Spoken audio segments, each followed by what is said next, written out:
The very first sentence that I learned to speak in Jamaican Patois when we moved to Jamaica when I was 10 was "Maini makajuku." And if you have no idea what I just said, then yeah, you'll feel about how I did when I first heard it.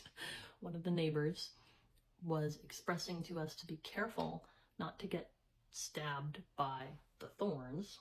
Yeah, good 2-inch thorns that existed on the maca bush is what they called it, because a maca is the Jamaican word for thorn. And there were just massive thorn bushes that grew in the countryside. And there were also bougainvillea, which maybe this isn't all bougainvillea, but the bougainvillea on the island also had incredibly long, sharp thorns that would stab you quite nicely if you happened to not pay attention when you were close by.